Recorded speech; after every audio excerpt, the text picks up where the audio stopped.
Polynesia o uli Samoa o le asolulu lona lima o Februari ai o le whaapoponga o TALA lau li teo Polynesia. O le tala tuli loa, ua tuawa noa atu le fionga le whaamsino si nia o le whaamsino ngā whaitu malo i mulinuu. Le sunga talasa atoa sa anga, i le loia o tula i mo le itua leo leo le fionga taimalangi le nafo.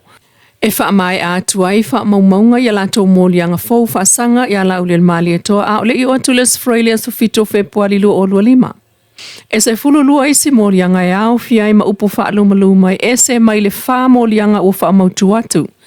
Na angi ai fo i maswafa o le isi vaenga naurua i mōli ai le whina ungal tamaita i loia o taimalangi le nafo mō leo leo. Pei o le fionga le whaipule i afpule i whaimata sua.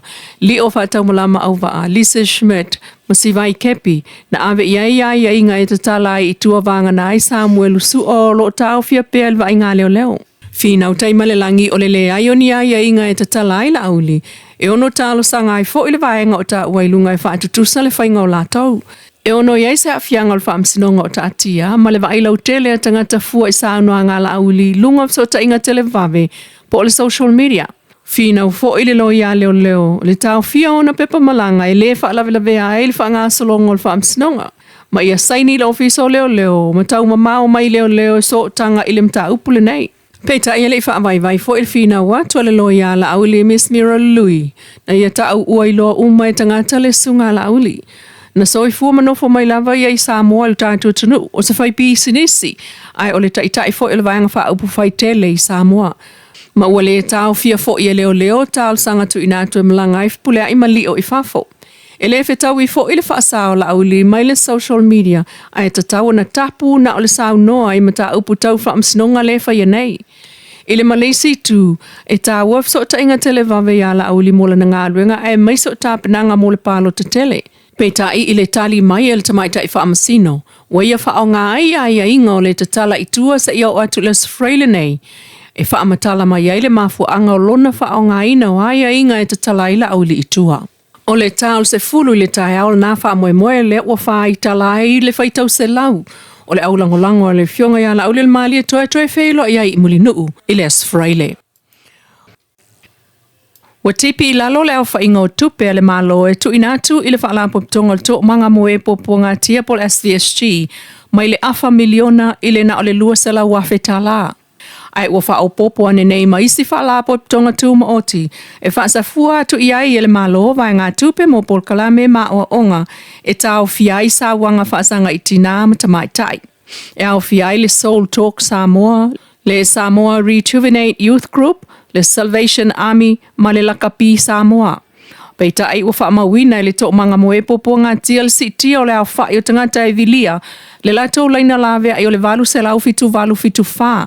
O ta ua whaamtalanga whaalawa i te le mai mtanga luenga o tina mtamaitai, o le so tolu o Februari, le sa whaatino ai le saini ngā lima mo le whaamatu i nātua vai ngā tupe mai le malo. I le wālu mtanga luenga o tina mtamaitai a tina e o fio angamanga fsotai, ma whaalapo pitonga tu ma oti o lo ngā lulu e pol kalame ma o onga e tau fiai sa wanga whaasanga i tina mtamaitai. E se la wafe le vai ngā tupe na vai iai. Ai o le lua se la wafe watu inatu ili to manga moe popua ngā tia. O lo avatu fo iai maa iainga e whao ngā iai le se leni e pei fo ona whai e isi whala po tuputonga. Pei tae whalawa i tele mai ma le whao tuanga le minister o mtanga luenga langa aia tia e tu au tufunga.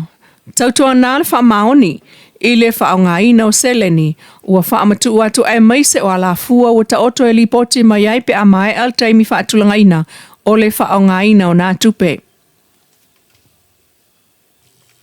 E le se fōlinga whaititi o ngā ruenga te atu i sā wanga whaasanga i whanau i Samoa.